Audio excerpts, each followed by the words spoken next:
Qual tipo de idolatria que é muito presente dentro das igrejas cristãs, que não se prostram diante do gesso, do ouro, da prata, mas que, se não tomarem cuidado, isso existe de rodo dentro da igreja cristã. Diga comigo assim, ó. Jeremias, capítulo 17, verso 5. Está na sua Bíblia? Então abra a sua Bíblia em nome de Jesus, eu quero que você leia junto comigo. Jeremias, capítulo 17, verso 5, diz a seguinte coisa: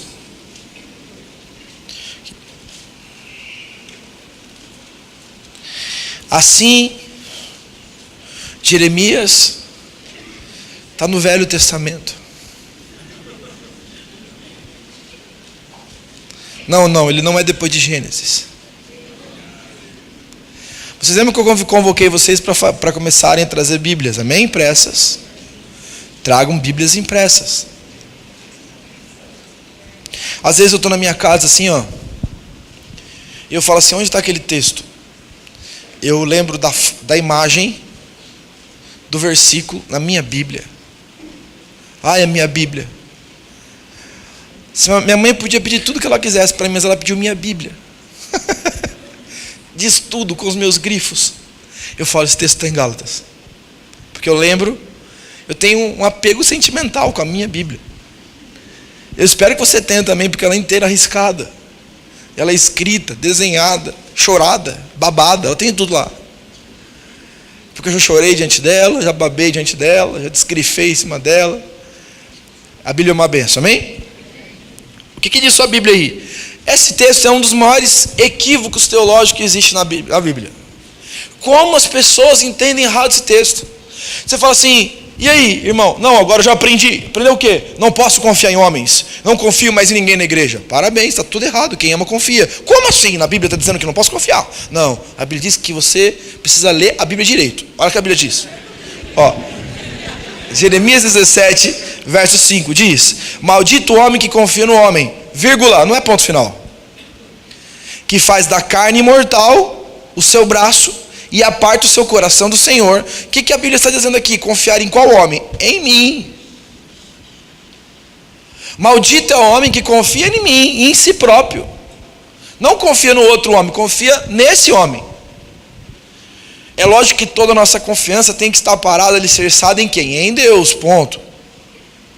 Porém, nós não podemos, maldito é aquele que confia em homem, aquele que confia em si próprio, que confia na força do seu braço, que confia nos seus talentos, que acha que sem Deus ele consegue viver bem. E isso tem um nome, isso tem uma coisa que, isso tem uma característica. Qual é? Diga comigo assim, latria. Pergunta para o seu irmão, você é um ególatra? Fala assim, em nome de Jesus não, fala.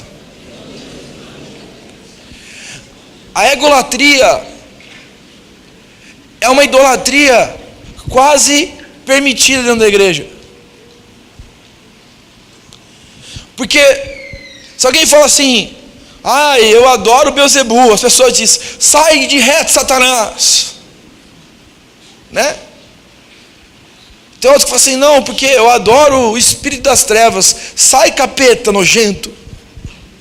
A pessoa fala assim, eu sou o cara. A pessoa diz, olha que autoestima. Não, porque eu fiz, eu faço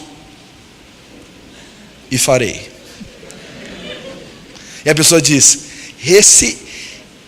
que autoestima ele tem, que fé. Porque nós permitimos, muitas vezes dentro da igreja, que esse demônio, que essa característica ególatra se estabeleça no nosso meio.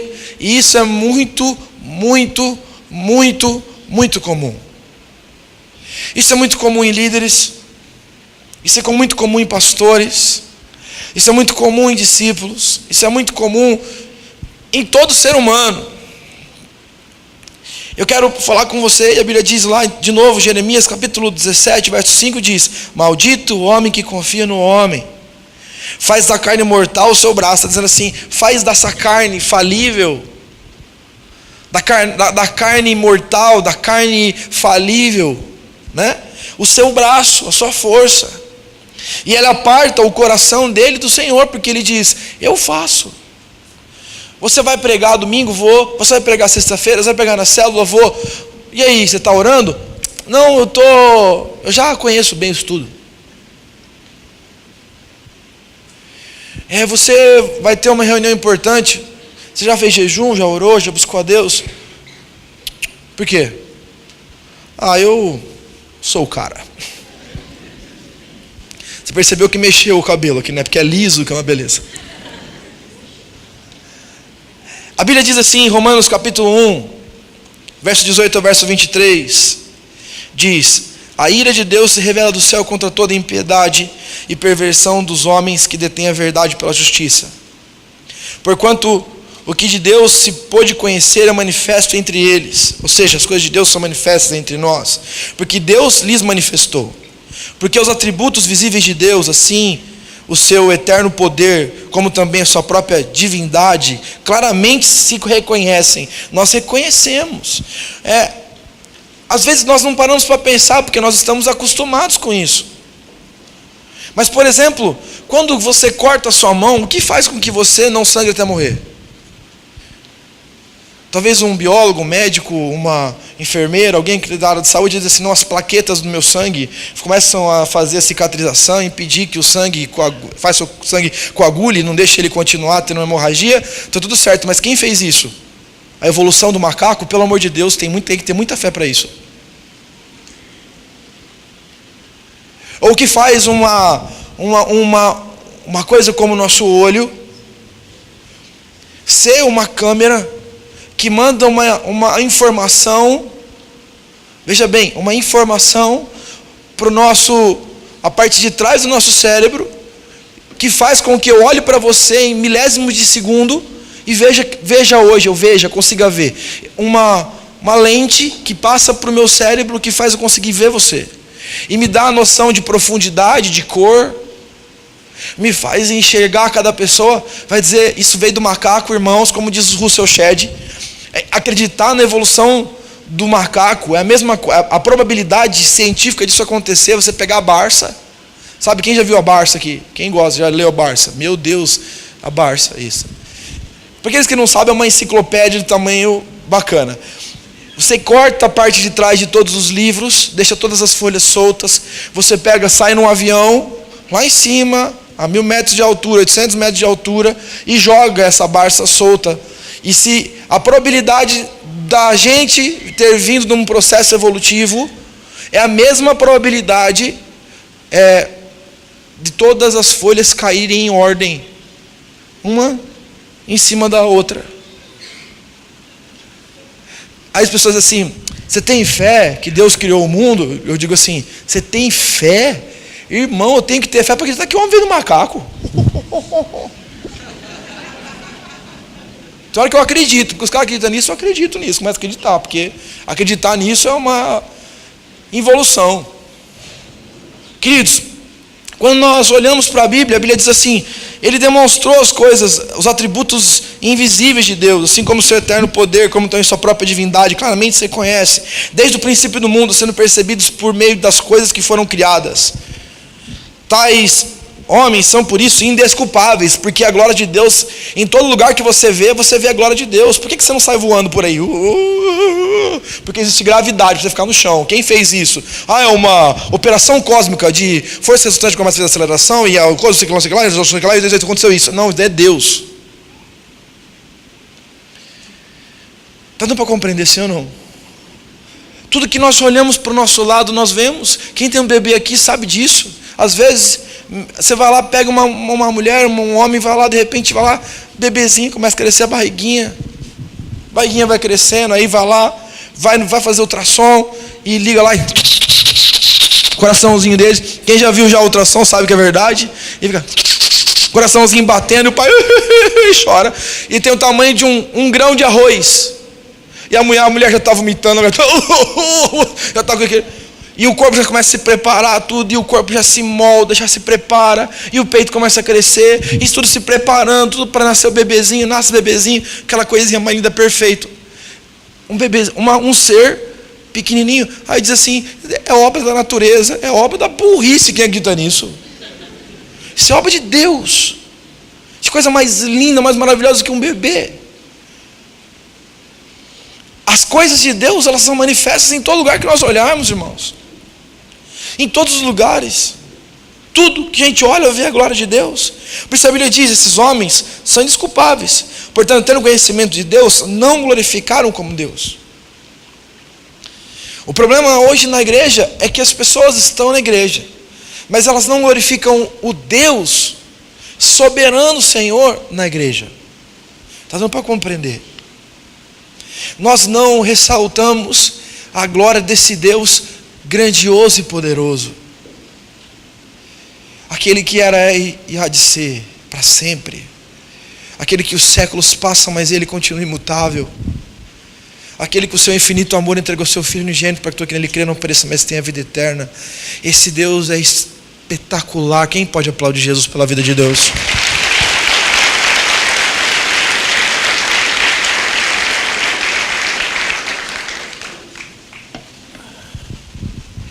A Bíblia diz, não apague o Espírito Santo.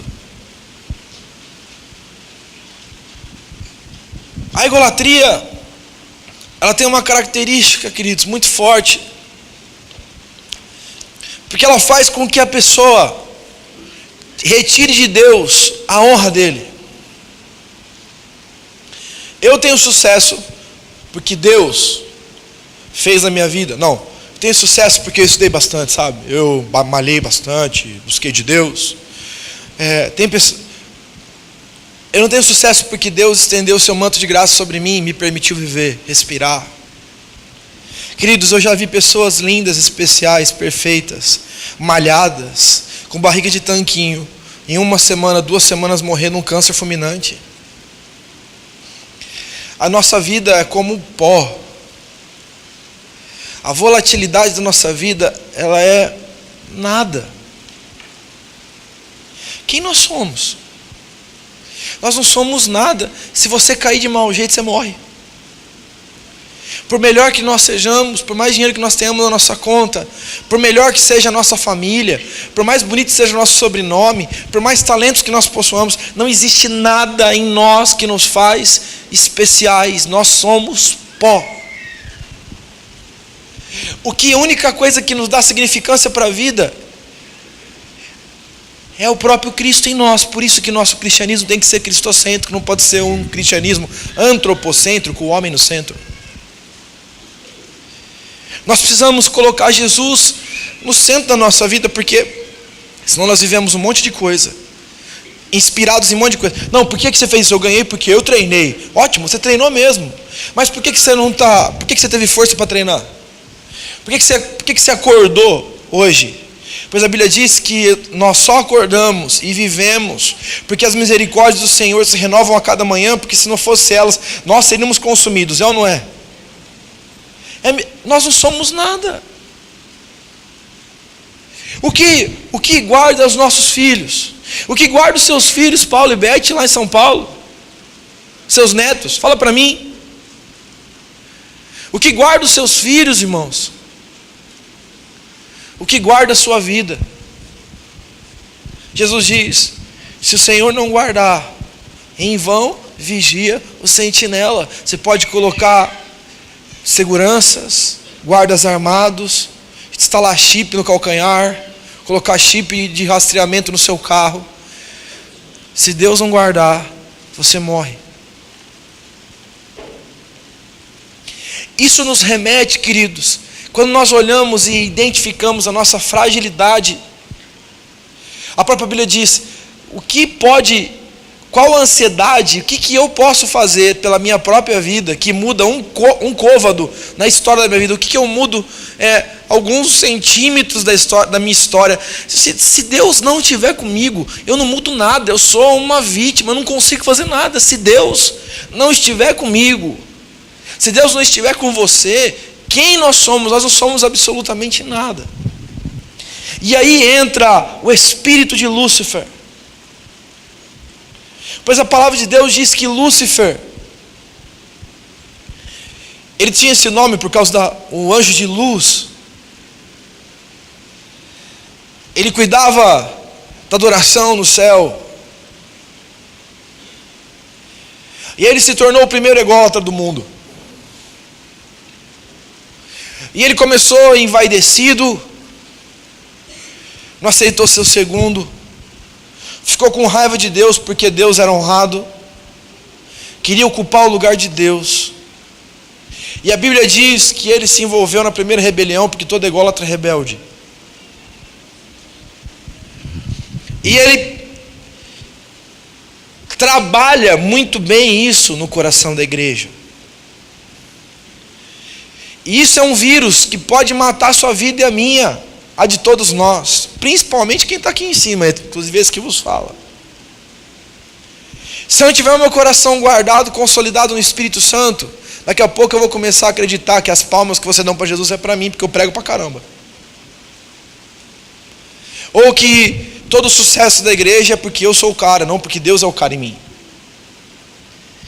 A tentação do inferno, queridos, é fazer com que você realmente acredite que você é especial, sem Deus. O que Deus quer é que nós tenhamos no nosso coração uma autoestima guardada, de que nós somos os caras, porque nós temos o cara que é chamado Jesus Cristo em nós. Que nós somos especiais, porque nós temos o Espírito Santo. A tentação do inferno é que você acredite que você é o cara, que Jesus faz parte como coadjuvante da sua história. Se você acreditar nisso, a Bíblia fala que a soberba precede a ruína, e a ruína baterá com os 2 pés na porta da sua história. Eu quero dizer para você que isso vai ser sua desgraça. Em nome de Jesus, o seu coração vai ser blindado contra isso em nome de Jesus. Amém? A idolatria começa com a exaltação da vontade própria. Pode ser definida como um egoísmo.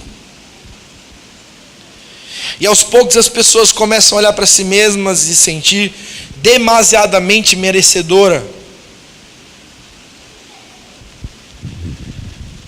A pessoa começa a acreditar que ela merece.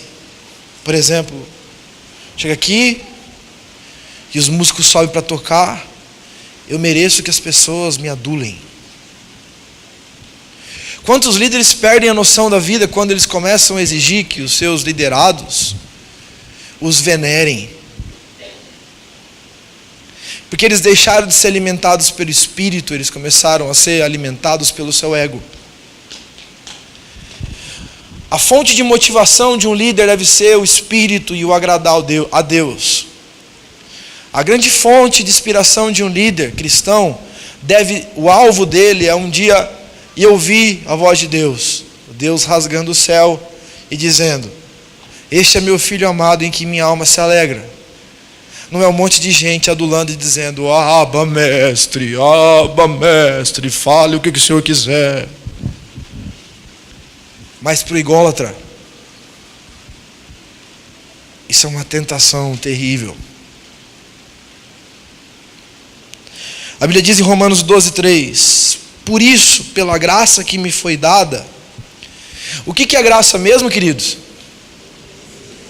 Favor e merecido.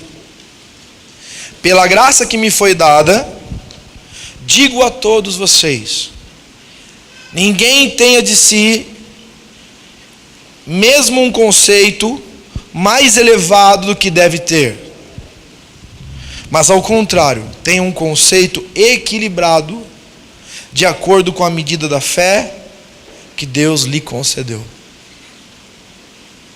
Ou seja, isso é muito sério.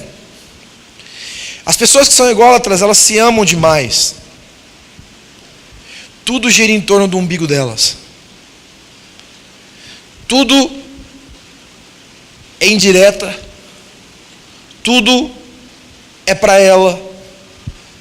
Tem gente, um ególatra, quando ele ouve uma palavra, ele geralmente fica com raiva de quem ministrou. Porque ele não entende que é Deus que está ministrando ele. Ele acha que o cara está mandando uma mensagem encomendada para ele. É muito difícil para o ególatra entender que o mundo tem milhares e bilhões de pessoas. Que ele não é o centro é Cristo. Está dando para compreender sim ou não? A Bíblia fala sobre características dos ególatras. Eu quero ver com vocês, para que você se avalie, assim como eu já me fiz, e percebo de verdade diante do Espírito Santo. Porque, queridos, eu vou dizer para vocês, todo ególatra não persiste, não consegue crescer no Evangelho. O ególatra, ele tem uma vida útil curta, ele não aprende. O ególatra, ele não recebe informações. Porque quando a pessoa ela tem um ego inflado, você não tem o prazer de dar informações para ela que pode fazê-la melhor. Geralmente, quando você encontra uma pessoa numa empresa que ela é extremamente arrogante e soberba, apaixonada por si própria, amantes de si mesmo, como diz em Timóteo, nos últimos dias seriam os homens, elas têm uma grande dificuldade de receber informações, porque toda pessoa soberba, ela é boicotada naturalmente. Ninguém quer ver uma pessoa soberba crescendo, quer ver uma pessoa humilde crescendo. É ou não é? E as pessoas começam a boicotar a informação, e tudo que ele consegue, ele tem que fazer um esforço maior. Ou seja, ser soberbo é uma tremenda de uma burrice. Ser um ególatra é distanciar ainda mais o seu caminho dos seus grandes objetivos. Porque quando eu sou humilde, tenho um coração humilde, as pessoas que estão à minha volta torcem pela minha vitória, e torcem pelo meu sucesso, e facilitam todos os caminhos para que eu possa ter o meu sucesso. Quando eu sou uma pessoa soberba, as pessoas trancam as informações para que você cresça. Isso é nos esportes, como o jiu-jitsu, por exemplo. Nós temos o Arnaldinho aqui, que foi campeão mundial. Cadê o Giba? Também está aí ou não hoje? O Giba veio? E algumas pessoas também já foram campeões aqui, sabem o que eu estou dizendo. Um cara que é mala, é ou não é, Arnaldinho? O cara que é mala, o cara vai treinar com ele, ninguém ensina nada. A única coisa que quer fazer é dar um pau nele para aprender, ser mais humilde. E geralmente apanha e não aprende. Você vai trabalhar na faculdade, quando um professor encontra um aluno soberbo, arrogante, presunçoso, o que ele faz? Ele ensina? Lógico que não. Quando ele encontra um aluno que diz: professor, me ensina, me fale quais os livros que o senhor gostaria que eu lesse, me dê uma direção para que eu possa crescer. O professor fala: esse é digno de eu compartilhar tudo aquilo que eu tenho recebido. A humildade é o caminho mais curto ao seu objetivo, a soberba e a egolatria é o caminho mais longo ao seu objetivo, porque tudo será muito mais trabalhoso, muito mais difícil, muito mais árduo. Quando eu sou humilde, as coisas fluem. Então, se nós já entendemos que a egolatria é uma desgraça para a minha vida, para a sua vida, para todo ser humano, eu queria pensar com vocês algumas características dos ególatras. A primeira delas é que eles têm uma tremenda dificuldade de se alegrar com a alegria do outro. A Bíblia diz, Romanos capítulo 12, verso 15, elas têm uma luta tremenda para se alegrar com aqueles que se alegram. Se eu passo fome, o ególatra faz questão de me ajudar e contar para 2, 3 fofoqueiros para contar para a igreja inteira. Porque o ególatra faz não pelo outro, mas para si próprio. Mas quando um ególatra ele pega e ele encontra uma pessoa, como eu, como você, pessoas que começam a prosperar, pessoas que começam a viver a honra de Deus, eles começam a olhar com aquele olhar, sabe aquele olhar?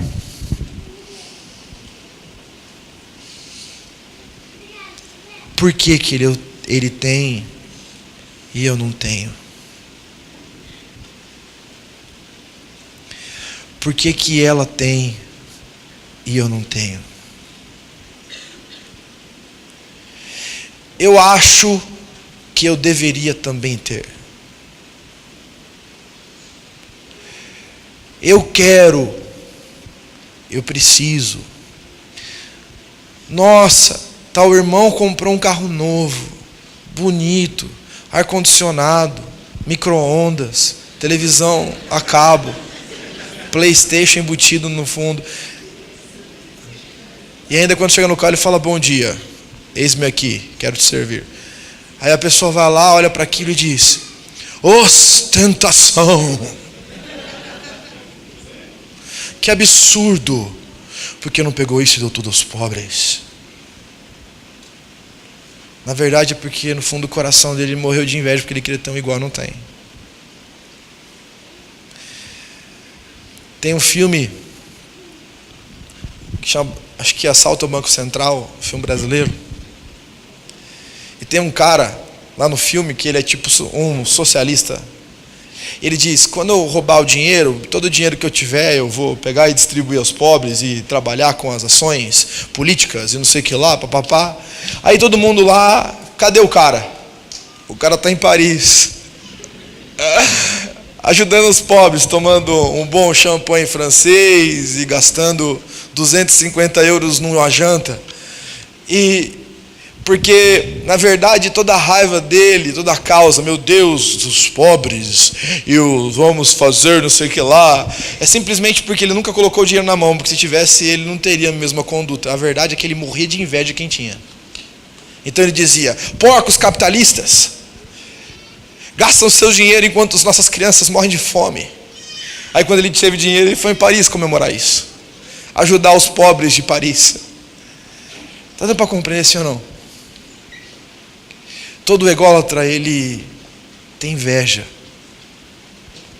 ele se dói.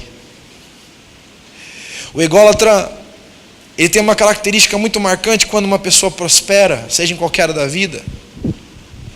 Ele não se alegra pelo sucesso do outro, porque ele deseja o que o outro está vivendo.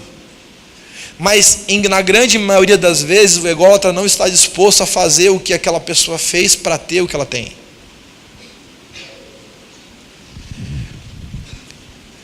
Está dando para compreender, sim ou não? Segundo, eles não se submetem a ninguém. O ególatra, ele tem um grande senso social. Então o que acontece? Ele sabe que toda vez que ele não se submete a uma pessoa, ele gera uma consequência social, ou seja, as pessoas olharão para ele e vão dizer assim dele: meu Deus, ele não respeita. Isso ataca quem? O próprio ego, o Deus dele, eu. Ego, egolatria, vem da palavra ego, que significa eu, e latria, que significa adoração. Quando alguém chega para você e diz assim para você, preste atenção que você vai entender isso muito claramente agora: Deus não presta, Deus é uma porcaria, Deus não existe, Jesus é não sei o quê. O que você sente do fundo do seu coração? Deixa, nem ligo, eu sei que Deus não está nem aí com isso, é isso que você sente? Você não sente uma profunda afronta? Não parece que está mexendo no seu coração assim, ó? As mamães que estão aqui, vou falar duas mães assim que não são tão coruja, Beth e Marisa. Deixa eu falar. Quando alguém vai lá e fala assim: o Danilo é aquilo. Epa! Na verdade, epa! Eu não é a Marisa. É mais fácil bater na Marisa do que bater nos filhos, não é verdade? E não é ela também. Não é mais fácil bater em você do que nossos filhos? Não é, Alessandro? Toca em mim, mas não toca nos meus filhos. Não é verdade? Quando alguém fala do nosso Deus, dói. Como assim alguém fala do nosso Deus? Quando o ególatra é o ególatra, quem é o Deus dele? Eu. Você quer ver uma pessoa possessa ególatra? Fala do eu dela. Porque se está doendo quando alguém diz: alguém disse de você, e a pessoa fica enraivecida, pega uma faca e eu vou matar gospel, isso revela que o meu ego está inflado, está vivo.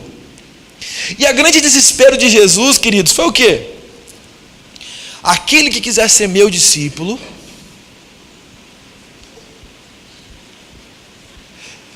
negue tudo menos a si próprio. Não é isso não? jogue fora a cruz, se exalte e seja glorificado junto comigo no céu. É isso que a Bíblia diz. Todo que quiser ser meu discípulo tem uma primícia. Negue-se a si mesmo, tome a sua cruz e siga-me. A primícia da revelação do discipulado de Jesus é que nós precisamos enforcar o nosso ego. Um ególatra, quando alguém encosta no ego dele ou no ego dela, o cara fica possesso. Alguém disse, o cara tira o facão e quer matar. Não aceito que falem de mim, não aceitam que digam de mim, ninguém pode falar nada da minha vida. Se você desejou ser o que Deus quer que você seja, a Bíblia fala assim: se o Senhor é perseguido, imagine vocês. O Senhor foi. E a Bíblia diz: bem-aventurados são os perseguidos. E a gente fala assim: felizes aqueles que são perseguidos. Jesus é completamente doido. Não, felizes são os perseguidos, porque quando nós somos perseguidos, nós temos que crucificar o nosso ego. Temos que colocar o nosso ego numa cruz, porque como diz o Atmani, das alegorias mais lindas que eu já vi sobre crucificação e teologia da cruz, ele diz: quando você pega um defunto, coloca ele no meio de uma roda de gente, passa a ser seu canalha, sem vergonha, safado, ladrão, e o cara, o que o defunto faz? Por favor, para de falar de mim, senão eu vou ressuscitar. Eu estou morto. Quando as pessoas dizem assim: uhul, você é o cara, uma salva de palmas para ele, uhul, ele levanta e diz assim: obrigado. Não, porque ele está morto. Quando eu morri para as coisas da carne, eu nasci para as coisas do Espírito. Aquele que morre para o Espírito se encontra com aquele que morre para a carne se encontra com a cruz. Aquele que morre para o Espírito se encontra com o seu ego, com o seu eu. Dando para compreender. A Bíblia fala em Provérbios 21, 24: quanto ao soberbo é presumido, zombador é o seu nome, procede com indignação e com arrogância, ele usa de contenda. Aonde tem um ególatra tem contenda, sempre tem, porque toda vez que uma pessoa ególatra ela é confrontada, alguém despreza o seu próprio ego, critica essa pessoa, fala mal dessa pessoa, eis que o demônio se manifesta dentro dela. Veja bem, ela sai em briga, em guerra contra alguém que falou contra o Deus dela. Quem é o Deus dela? É ela mesma. Quando a pessoa está crucificada, eu disse isso hoje para o Ministério de Louvor. Eu sempre faço um teste, mas não conta para ninguém, nem na televisão, falou? É assim: toda vez que chega alguém de fora, eu começo a elogiar o líder dessa pessoa. Vem um músico de fora, vem um pregador de fora, e a resposta dessa pessoa determina se ela volta aqui ou não volta nunca mais. Porque eu chego para a pessoa e começo a dizer assim: nossa, seu pastor é uma bênção, eu vi a ministração dele, é verdade. Ou, como aconteceu em Israel, eu estava em Israel, comendo num restaurante lá, com um cantor muito famoso. Aí eu cheguei lá para ele e falei assim para ele: você viu o CD novo da Aline Barros, propositalmente? Tá lindo, né? Ele falou assim: tá cada vez mais inovando, né? Não sei o que lá. Você sabe que eu já fiz 12 músicas desde quando eu cheguei em Israel? Eu disse: mas o que tem a ver Aline Barros contigo? Eu pensei. Porque todo ególatra, ele não aceita a honra do outro. Ele fica inconformado quando alguém é honrado, quando alguém recebe algum tipo de presente, de palavra, de afirmação. Ele fica envaidecido, ele tem que se comparar com aquele. Então ele diz: eu fiz 12 músicas. Eu falei: uma salva de palmas, mas eu estou falando dela. Ou quando chega alguém aqui, chega alguma pessoa aqui que vai ministrar, eu falo: seu líder é muito bom, uma bênção ele, hein? A pessoa diz assim: ele é uma bênção. Às vezes eu acho que falta um pouco de discernimento da parte dele, mas às vezes ele é meio bravo, né?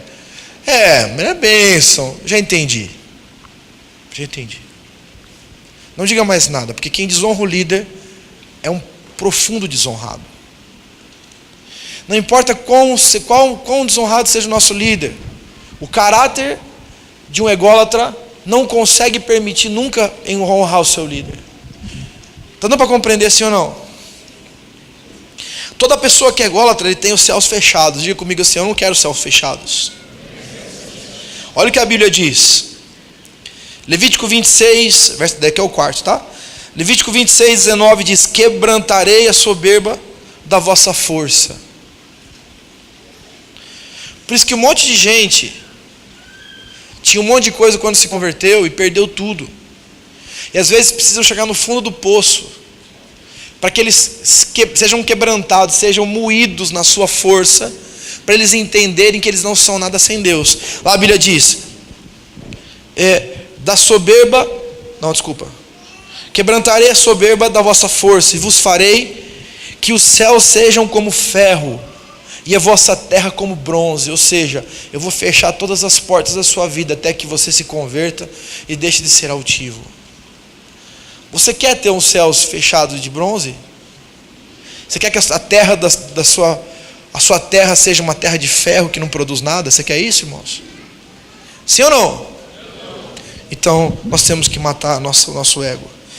Quinto, eles odeiam a honra, como eu estava dizendo. Judas era um ególatra.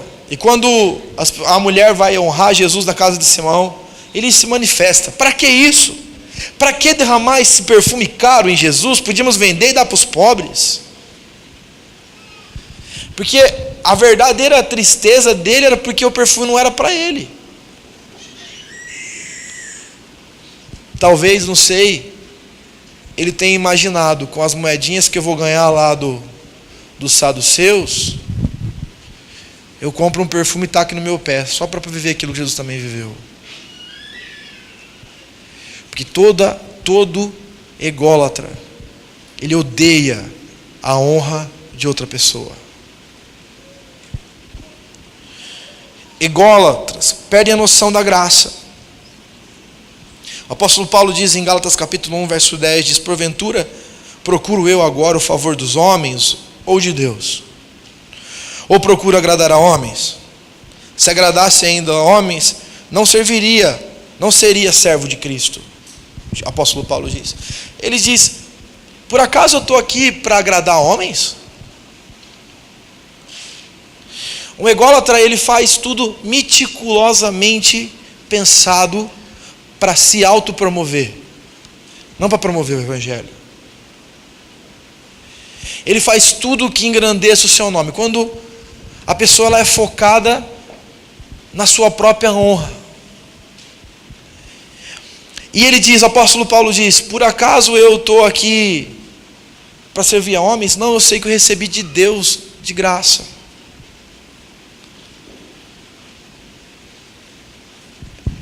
Você tem noção do que você recebeu de graça, meu irmão?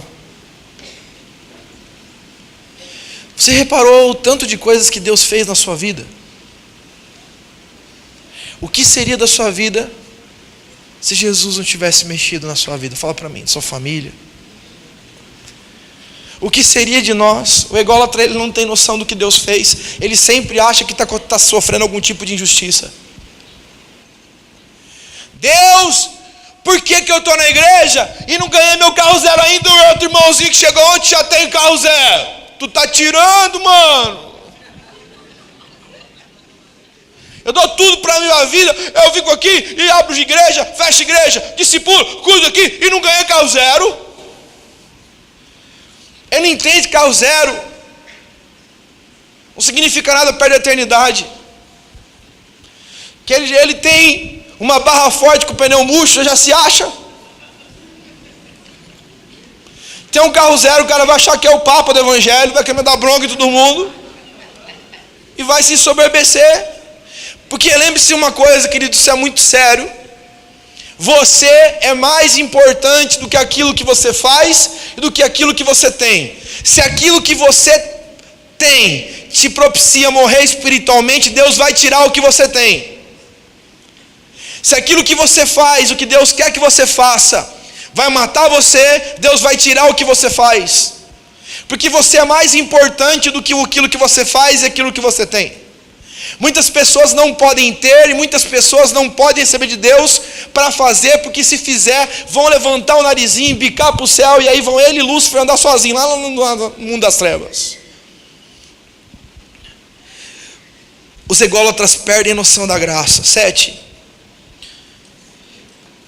Existe uma coisa que um ególatra não faz, é servir o outro. Ele serve. O ególatra, ele é capaz de ficar horas, até varrendo a igreja, limpando o banheiro, desentupindo o vaso sanitário. Mas só que é o seguinte, para depois colocar no mural da igreja: eu desentupi o vaso. Porque eles não querem servir quando eles não são adulados. As pessoas querem o púlpito, elas querem as luzes. Apóstolo, posso dar um testemunho algum dia aí que parece na televisão lá no canal 21 que eu acho massa?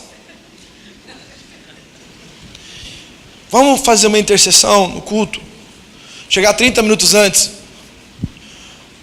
interceder. Não quero não.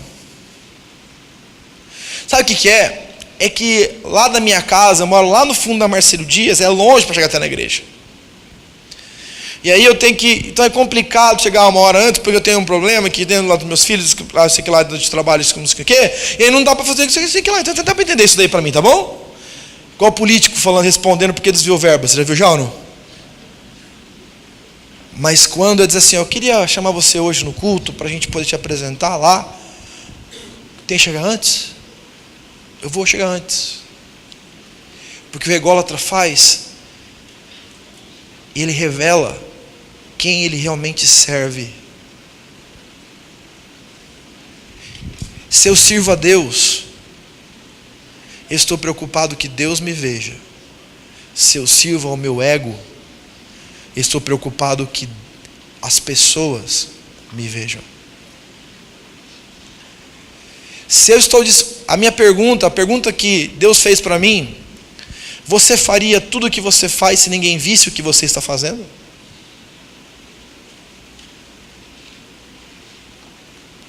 Você faria tudo o que você está fazendo se ninguém lhe reconhecesse e lhe aplaudisse por aquilo que você faz?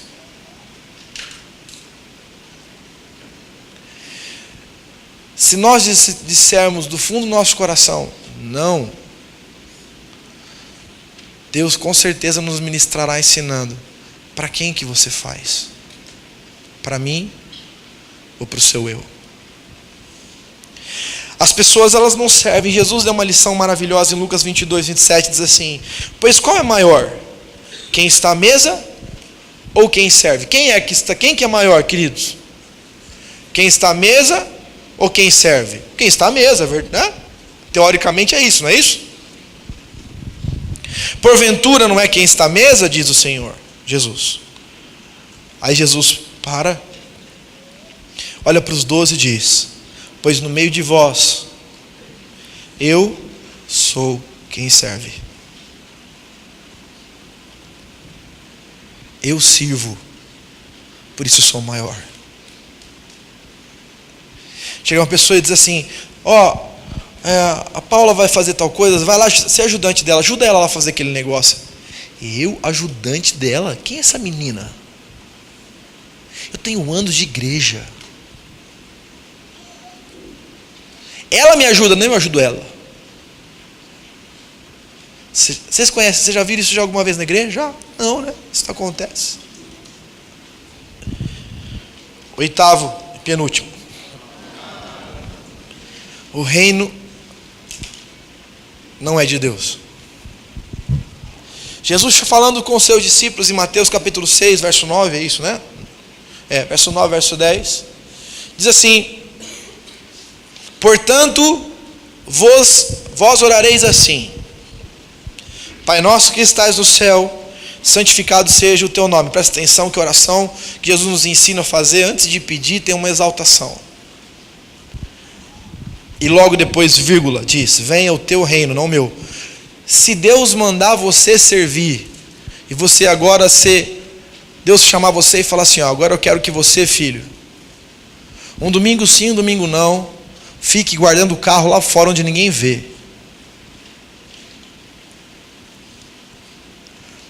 Engraçado assim, Eu vou lá e chamo as pessoas, chamo o ministério infantil aqui, e coloco eles aqui em cima do púlpito e começo a dizer assim para eles assim, ó, olha que ministério, esses caras se dedicam, eles amam essas crianças, eles perdem culto, né?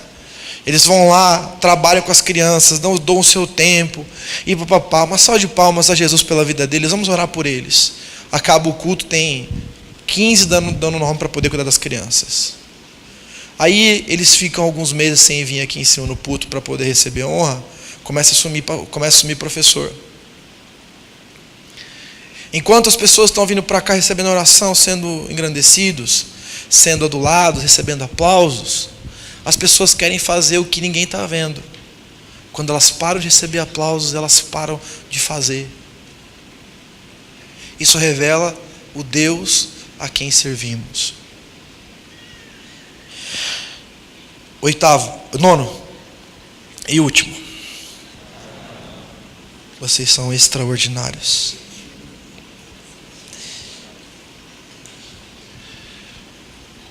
Já continuando aquilo que nós estávamos falando, todo ególatra não gosta de lugar secreto. Teve um amigo meu, que o pai dele era dono de uma grande empresa, mas grande empresa, mais de 400 funcionários. E um dia ele chegou e falou para o pai dele assim, pai, eu quero começar a trabalhar na empresa aí. Ele falou assim, é mesmo, filho? Que bom, eu quero, que legal, também quero.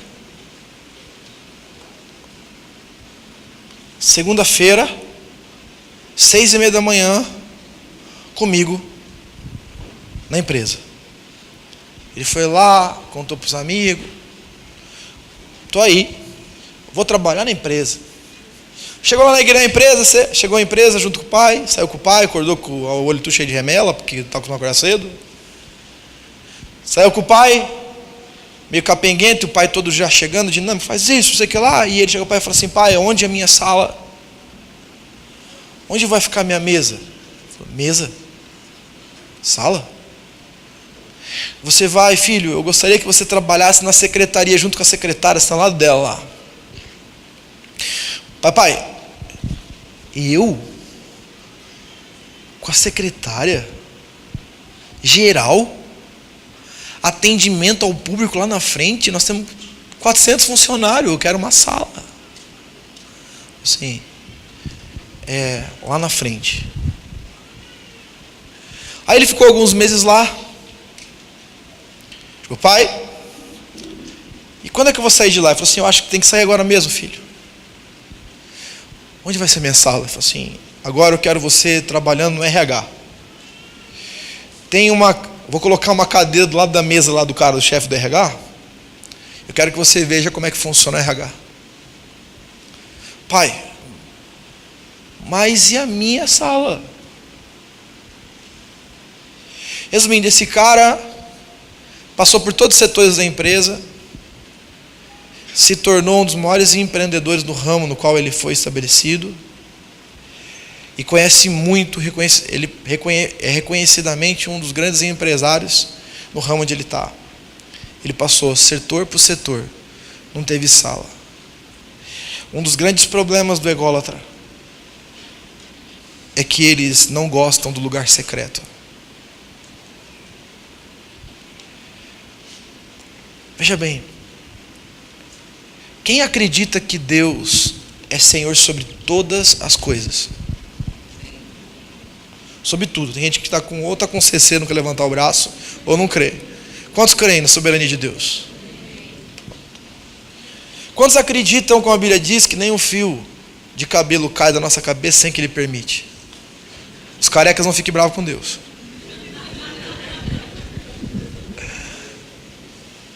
Quantos acreditam, como a Bíblia diz, que nenhuma folha cai da árvore sem que Deus permita?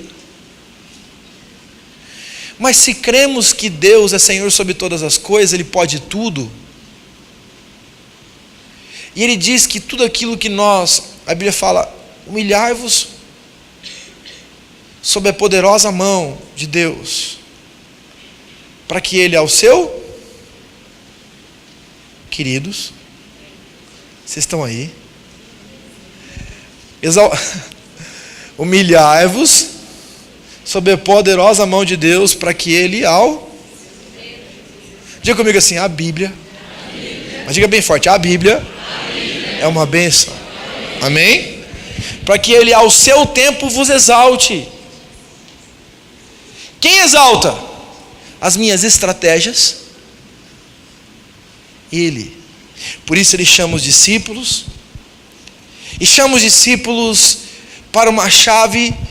E esse ano é o ano da intimidade com o Espírito Santo. Ele nos ensina a chave. Mateus 6, de 1 a 6 diz: guardai-vos de exercer a vossa justiça diante dos homens, com o fim de ser vistos por eles.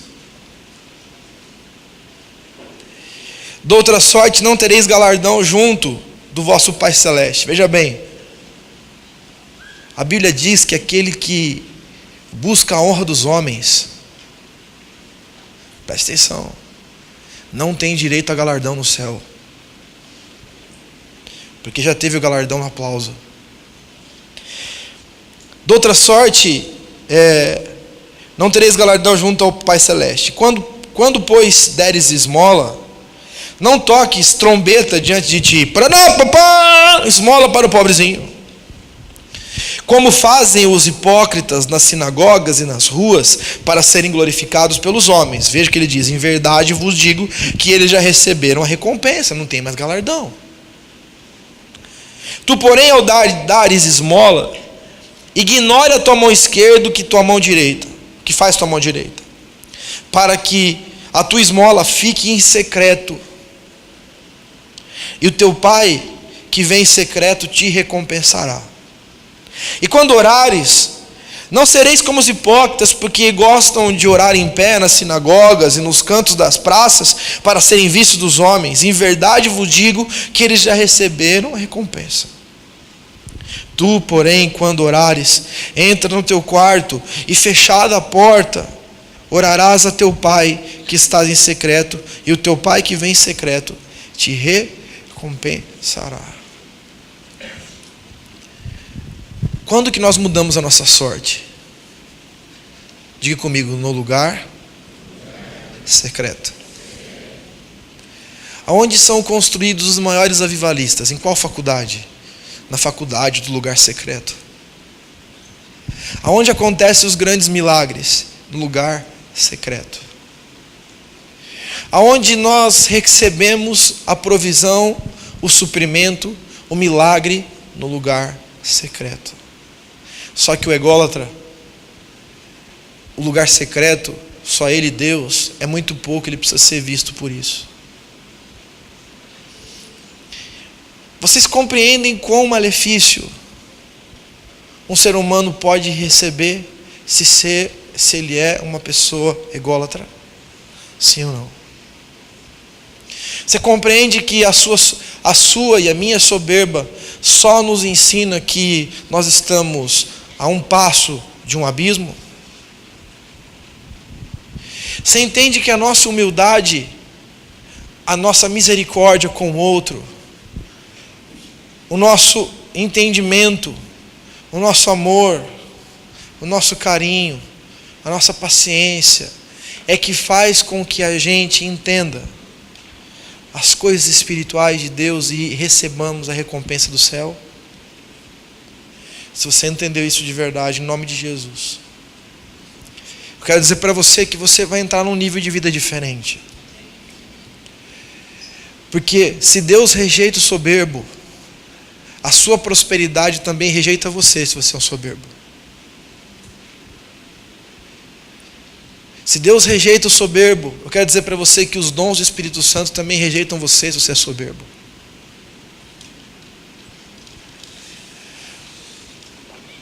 O futuro de um soberbo é o deserto.